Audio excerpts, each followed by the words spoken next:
to get ready for this one. With a second brewski. Join the team. Hey, theMCGuiREREVIEW, and today we're going to take a look at another type of video, a little bit different here. So, if you watched the unboxing and you watched the Should You Buy video, which, by the way, thanks for all the good feedback on that. I've done a few videos in the past that are kind of that format of Should You Buy, kind of how I approach that one with some comparisons with other games and more of like a mechanic overview that really lets you know if the game is for you. A lot of great comments through the Gamefound comment page as well as on that video. So glad to hear that was a value or a lot of value for most people to be able to make kind of that funding decision and to see if this was a game for them.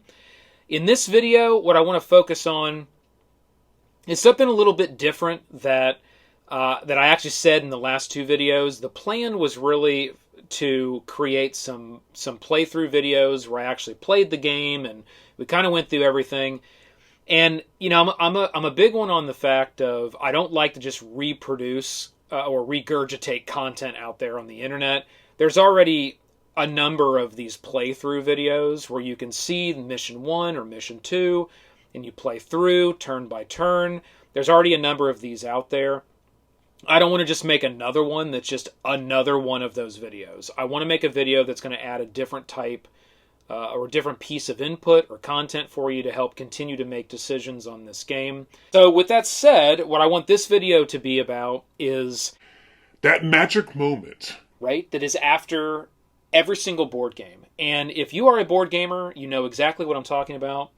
If you have played any board game, this probably happens and you know what I'm talking about. And it is that sweet period of time after you finish the game and you sit around the table and you debrief on how the game went, the moments and the thematic, cinematic moments of the particular game that you're playing, or the high points or low points of that game you were playing.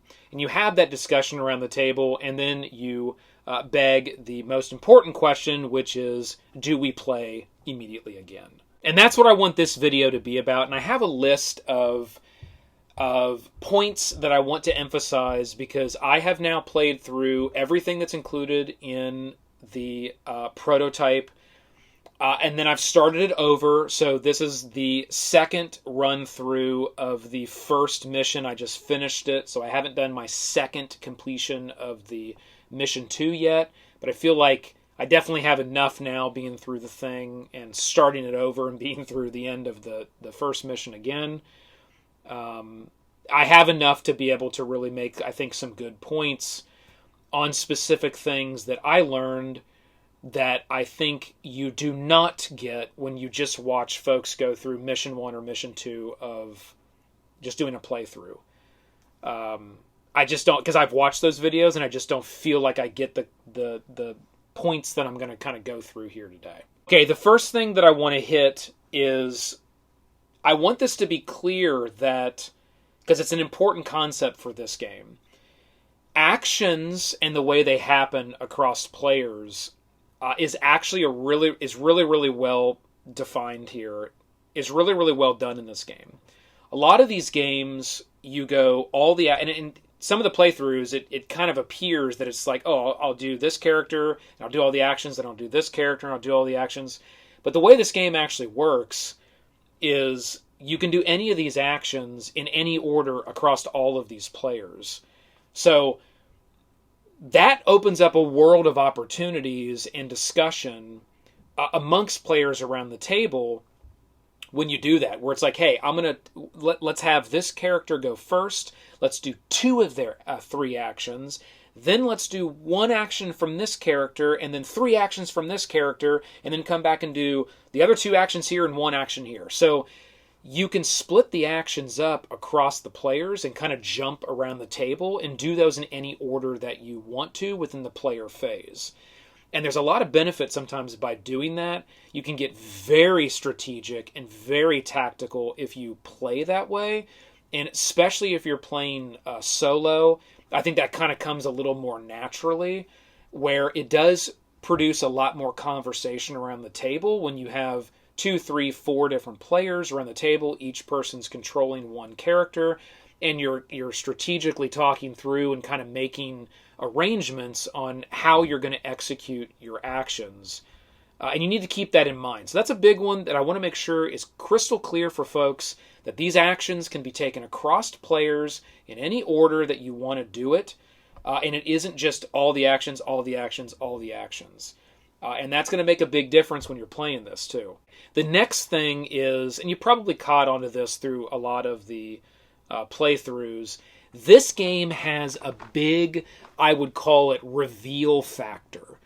So when you're going through and you're playing, every single round you're going back to this campaign book they have, and at the end of the round you're flipping the page and you're reading another set of things. So round to round there's more about the mission that's revealed. It isn't like in a lot of games that are like this, you've got reveal the mission at the beginning, do the whole mission and all the gameplay, and then once you're done, then you can go back to a book and maybe see what's next. Or maybe a lot of games that are like this, they don't even have the campaign like intro and exit of what's next. It's just game after game of like tactical miniature,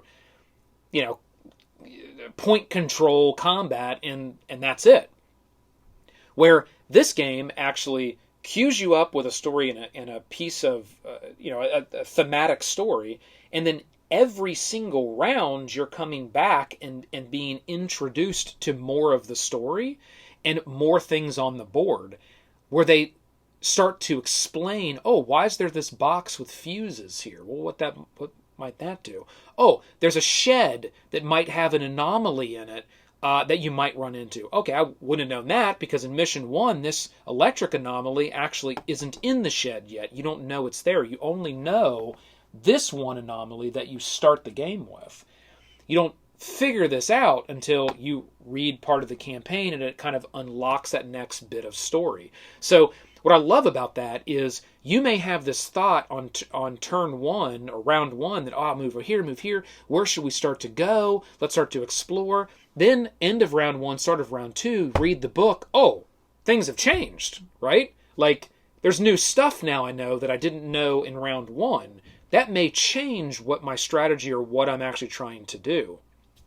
And I love that because it gives you sort of that, you're on the ground, it's all unknown, you're on the stealth mission, it's more realistic. That's awesome. And Awaken Realms does it the best. Okay, the next thing I want to hit is this game does have the ability to produce a tense gameplay feeling and experience over the course of the whole game.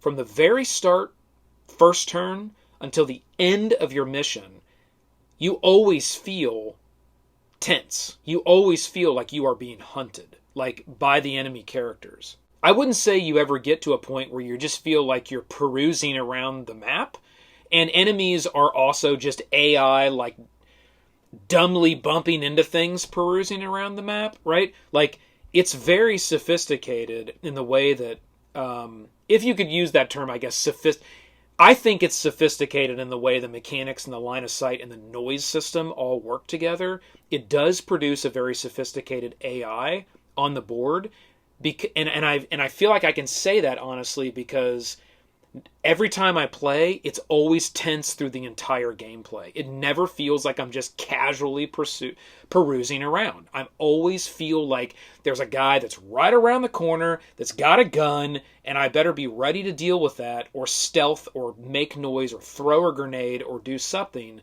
to be able to get out of their way and get to what I need to get to. So I love that. I love the design there where it makes you feel like that. You have that experience and that feeling as a player. Again, it adds to the theme of the game and it adds to the fun of the game. Okay, another thing that I'll mention is I personally like that the anomalies have to be interacted with, and they've designed it that way. I wanted to make sure that's a clear gameplay understanding as well. Anomalies are not just problems on the board that exist and you're trying to avoid. These are places on the board that will have objective things that you will need to acquire to be able to successfully get your mission, or they will make it easier if you get those items to get your mission.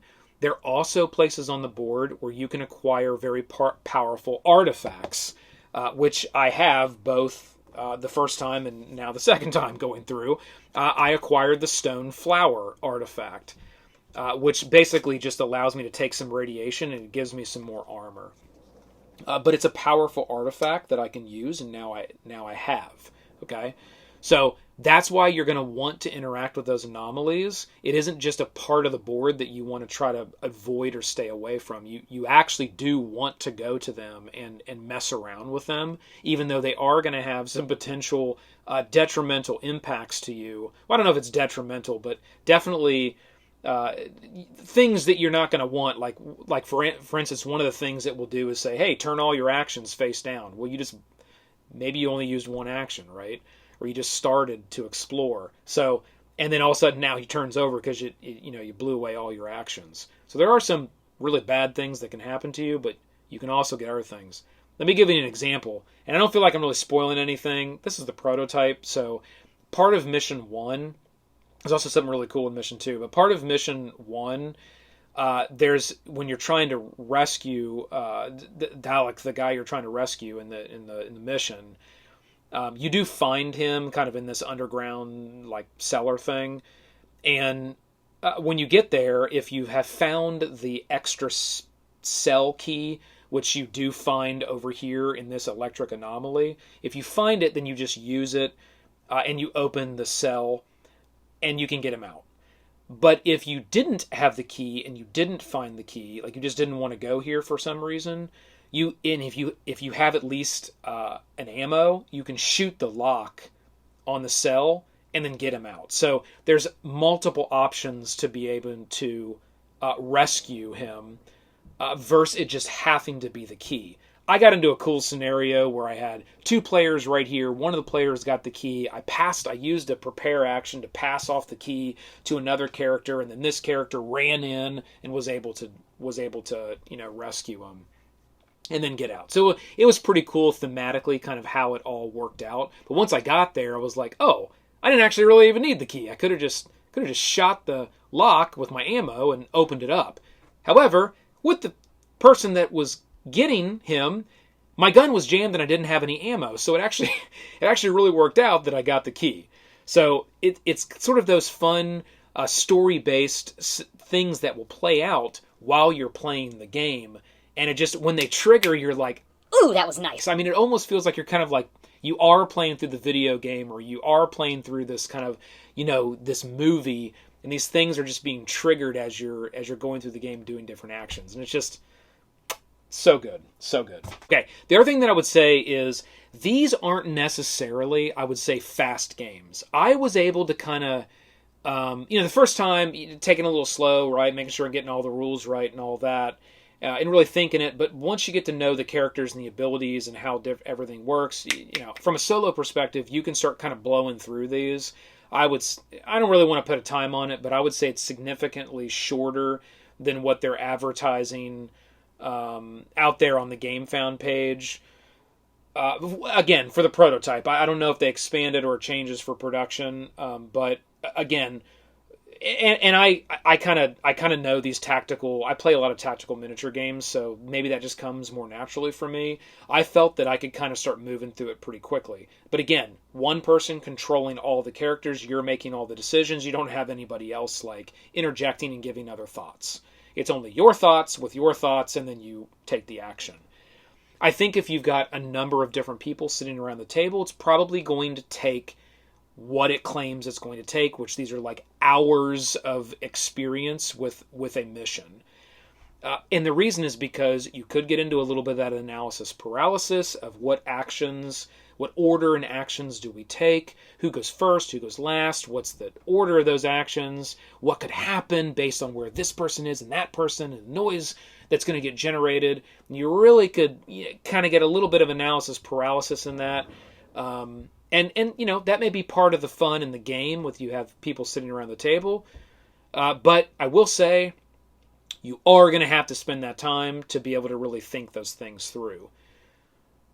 You are. Okay? And I'll say that because, and I'll go into kind of another one of my points, this game is not very forgiving. You need to be careful and strategic about how you're moving around this board and what is going to happen when you land on a specific spot. Let me give you an example. At a certain point in time, I felt like, you know what, I may have to reach out and tell them that their damage ratio to block ratio math is off, because it just seemed like it was way too hard to block the incoming damage. I was just taking wound after wound after wound. I almost died. Okay?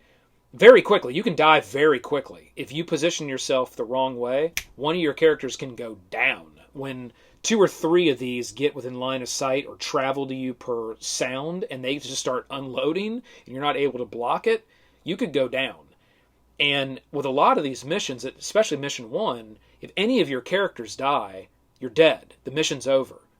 Just one character. It isn't like this person can die, and then as long as one's still alive at the end, we rescue Dalek and we move on. Anybody dies, mission over. So that does make it a little bit more difficult.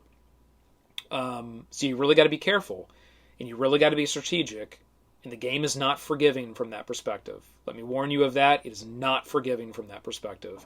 What I found was I needed to do a better job. I don't know. I don't think the math is off. I almost thought that maybe it would be these dice where like maybe more of the sides should have another star, giving you a better mathematical chance on your roll. I don't know, though. I could probably be... I think I'm wrong on that, because the more I played, I got better and better, and I started to offset that based on really making use of the spaces on the board that had the armor symbols, which give you basically like an extra armor. It takes off one of the damage. It gives you like one more star. It takes off one of the damage. However you want to look at it, it basically beefs you up, not by giving you another die to roll, but giving you another star that will offset the damage that's coming in. And once I really started to position myself strategically on those particular spots, that problem seemed to go away. I was doing a lot better on average in blocking the incoming damage. Okay, and the last thing that I'll mention is the longer you go on with these missions, the harder this gets. Again, every time it goes to a new round, you go back to this book and you flip the page and you read the next page. It will increasing at a certain point in time, you'll see kind of the change. Like after a number of pages, you're kind of exploring new things, getting more information. Scenario might be changing based on things that are happening. But then it's going to get to a certain point where every page you flip, it just seems like, hey, another enemy came out. Ooh, now it's harder. Like, the longer you go on, the more rounds you play in the mission, the harder it's going to get. So that's something to understand as well. It also sort of, again, back to this concept of it just always feels tense from the beginning all the way through the end. You're also kind of on somewhat of a time clock. So you don't really want to just mess around and waste time on rounds like, oh, I'm just going to move and I'm going to waste all the rest of my actions and I just want to stay here. You probably should max out what you really can do within a round with the actions that you have, unless you feel like it's going to position one of your characters in a really dangerous way. So that's a piece of advice I will give. And I like that design. I was curious about that. And obviously as I was playing, and after that first time I did the first mission, it was clear, because I beat it before I started to get to the dangerous pages, we'll say. But again, because it ended and then it said, hey, jump to this page now for mission 2, and it skipped quite a few pages, I went ahead and looked in the book and said, hey, what would have happened if I had to keep going more rounds? Then that was kind of revealed. So that was a really cool concept as well, and I'm glad that that's in the game, that it kind of amps it up if you're just kind of messing around, because in this kind of environment, you wouldn't be messing around. No, you would not. Oh, God, it's good. Okay, Last thing I'll mention before I let you go is the little page here that you put the stickers on. I'm loving that as well. And I will say that, and I haven't put all the stickers on because I wanted to kind of,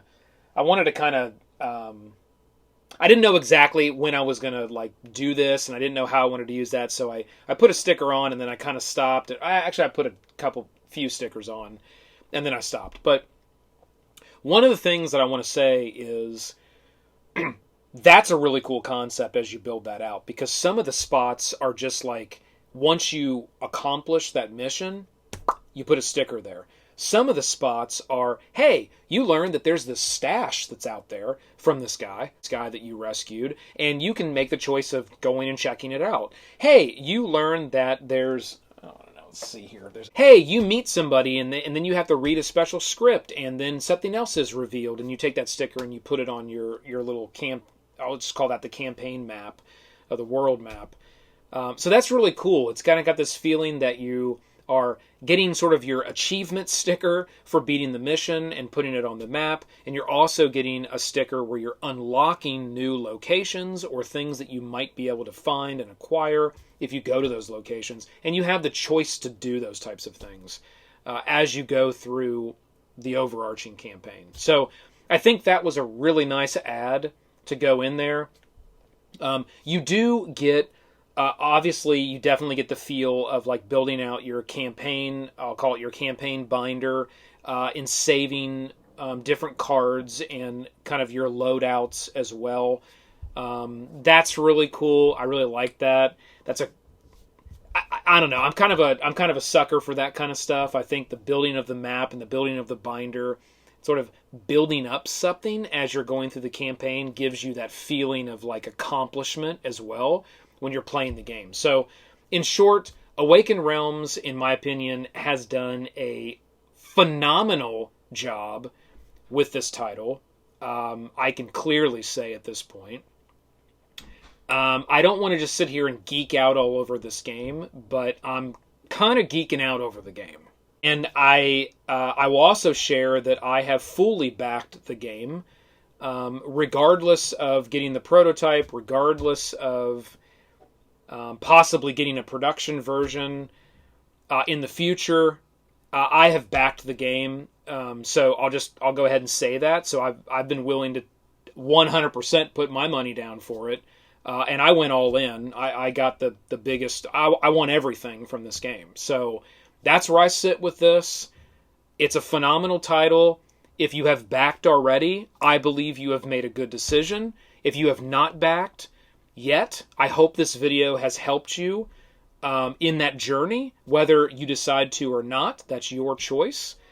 But I hope this video has helped. And with that, team, keep rolling them crits. This has been the McGuire Review, and we'll see you next time.